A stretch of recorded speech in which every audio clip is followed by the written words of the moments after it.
Zone 5. He's saving himself. He'll be dynamite when it gets going.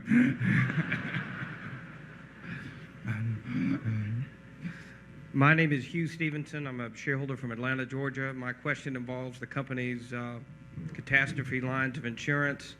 It seems that there's a relative ease of entry into that business through Bermuda-based companies and others. And given the importance of that business to the overall company, I'm curious how the ease of entry into the business affects its long-term competitive position and its rates of return.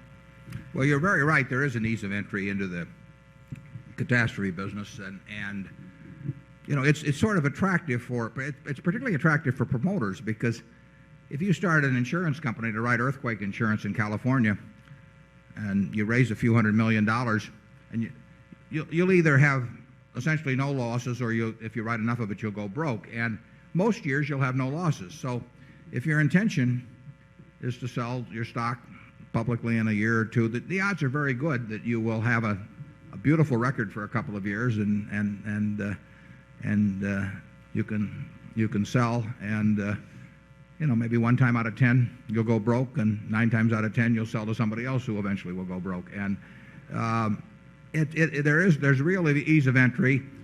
The only thing that may restrict that is that if the buyer is sophisticated enough to question the viability of that company under really extreme conditions, which is the only conditions that count when you're buying catastrophe insurance, that may restrict it. The second thing is, of course, none of the people that have started up can offer anywhere near the amount of coverage that Berkshire has. Berkshire is really one of a kind in terms of its capital strength in the business. I don't think anybody in Bermuda that I can remember, I don't think Ajit's out there, but I don't think anybody has $1 billion of net worth. And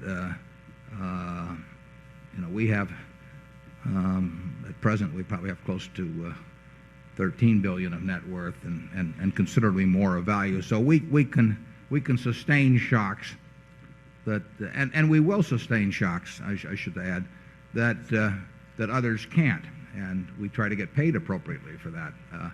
But when we say we can take $1 billion loss, we can take $1 billion loss, and we will have $1 billion loss at some point.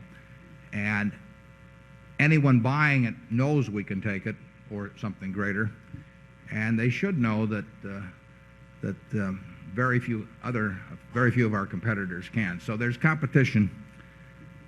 We do an unusual proportion of our business with the 8 or 10 largest reinsurance companies and insurance companies in the world.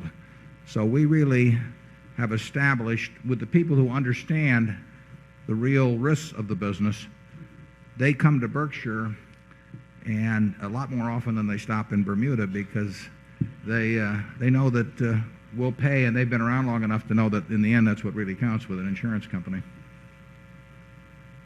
If there were enough capacity at really ridiculous rates, I mean, in the end we wouldn't be writing that business at that time. But I don't think that will happen. It certainly hasn't happened so far. And if it happens, you know, so be it. We will all play golf until the loss occurs.